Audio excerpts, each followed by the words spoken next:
ভাবুন তো, একটি দেশ যাকে আমরা বছরের পর বছর ধরে শুধু যুদ্ধ আর ভয় দিয়ে চিনি, কিন্তু যদি আমি আপনাকে বলি এই দেশে আছে এমন কিছু জায়গা যা পৃথিবীর সবচেয়ে সুন্দর জায়গাগুলোর সাথে প্রতিযোগিতা করতে পারে, এই দেশটা হলো আফগানিস্তান। কিন্তু প্রশ্ন হলো, এত সৌন্দর্যের মাঝে থাকা এই দেশটা কেন পৃথিবীর সবচেয়ে অস্থির দেশগুলোর মধ্যে একটি? তো চলুন জানি আফগানিস্তানের ভেতরে আসল অজানা গল্প কি।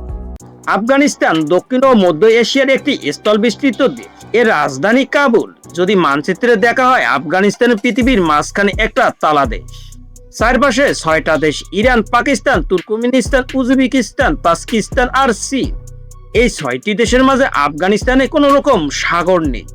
পুরোটাই যেন পাহাড়ে আর মরুভূমি দিয়ে ঘেরা। এখানে প্রায় 4 কোটি মানুষের বসবাস। এদেশের অর্থনীতি দুর্বল এবং দীর্ঘ যুদ্ধের কারণে আরো ক্ষতিগ্রস্ত হয়েছে।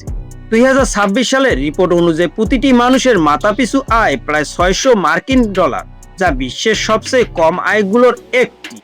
এখানকার মানুষের জীবিকা মূলত কৃষি, পশুপালন এবং ছোট মোটো ব্যবসা বাণিজ্য করে।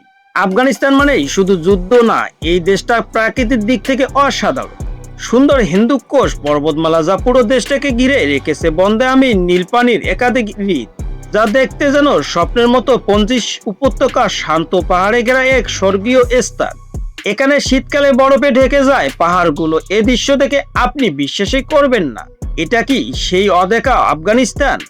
কিন্তু এই সৌন্দর্যটাই এ দেশের পুরো গল্প না, কারণ এই দেশের মাটিতে লুকিয়ে আছে ভয়ঙ্কর একটি ইতিহাস।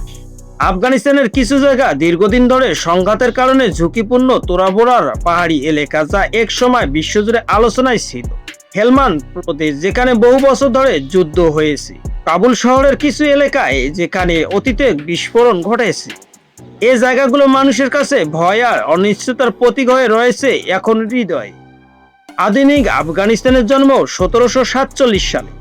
এর ইতিহাস হাজার বছর পুরানো। এই অঞ্চলে এক সময় সিল্ক রোডের অংশ ছিল, যেখান দিয়ে ব্যবসা বাণিজ্য চলত ইউরোপ ও এশিয়ার মধ্যে। খ্রিস্টপূর্ব 4th শতকে আলেকজান্ডার এই অঞ্চল দখল করে। এরপর আহমদ শাহ দুরানি। এরপর তিনবার ব্রিটিশরা যুদ্ধে হেরে যায়। সোভিয়েত এখানে এসে হেরে যায়। আমেরিকা 20 বছর যুদ্ধ করে ফিরে যায় নিজের গন্তব্যে।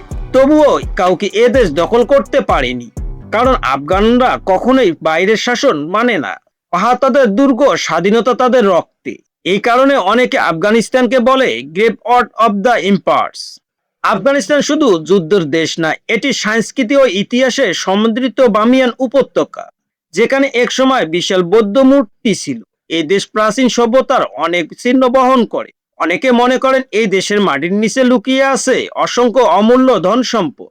আফগানিস্তানের কার্পেট ও সংস্কৃতি বিশ্বজুড়ে পরিচিত। সাল 2021 সালে তালেবান আবার ক্ষমতায় আসে। এর ফলে দেশের রাজনৈতিক ও সামাজিক পরিস্থিতি অনেকটাই পরিবর্তন হয়। নারীদের শিক্ষা ও কাজের সুযোগ সীমিত হয়েছে। অনেক ক্ষেত্রে অর্থনীতি এখনো দুর্বল। আফগানিস্তান একটা ট্র্যাজেডি না, একটি প্যারাডক্স। এই আফগানিস্তানে 4 মিলিয়ন মানুষ বসবাস করে। $600 মাথাপিছু আয় নিয়ে বেঁচে থাকার লড়াই করে, কিন্তু কারো সামনে মাথা নত করে না। তারা সবচেয়ে সুন্দর লেকের পাশে বসবাস করে। কিছুতে জয় করার জন্য তৈরি হয়নি, তারা টিকে থাকার জন্য তৈরি হয়েছে। তা হলো আফগানিস্তান। আর আফগানিস্তান টিকে থাকবে যখন সব সাম্রাজ্য মাটির সাথে ধুলো হয়ে যাবে। কারণ ইতিহাস সাক্ষী, আফগানিস্তান কাউকে জিততে দেয় না, সে শুধু সবাইকে ক্লান্ত করে নিজের গন্তব্যে পাঠিয়ে দেয়। আফগানিস্তান ভৌগোলিকভাবে খুব গুরুত্বপূর্ণ। এটি এশিয়ার একটি গুরুত্বপূর্ণ সংযোগস্থল। এখানে লিথিয়াম, কপার সহ বিভিন্ন খনিজ সম্পদের সম্ভাবনা রয়েছে, যা ভবিষ্যতের বিশ্ব অর্থনীতির গুরুত্বপূর্ণ ভূমিকা রাখতে পারে। আফগানিস্তান একটি দেশ যেখানে সৌন্দর্য আছে, ইতিহাস আছে, সংগ্রাম আছে মানুষের অদম্য বেঁচে থাকার ইচ্ছা। আপনার কি মনে হয় এই দেশের ভবিষ্যৎ কেমন হবে? অবশ্যই ভিডিওর কমেন্টে জানাতে ভুলবেন না। এমন আরো তথ্যভিত্তিক ভিডিও পেতে আপনাদের অজানা রহস্য চ্যানেলটিকে সাবস্ক্রাইব করে পাশে থাকুন, কেননা আবার আসবো আপনাদের মাঝে নতুন আরো একটি দেশের অজানা রহস্য ইতিহাস নিয়ে। এতক্ষণ আমাদের সাথে থাকার জন্য আপনাকে ধন্যবাদ। সুস্থ থাকুন, ভালো থাকুন, অজানা রহস্য চ্যানেলের সাথে থাকুন।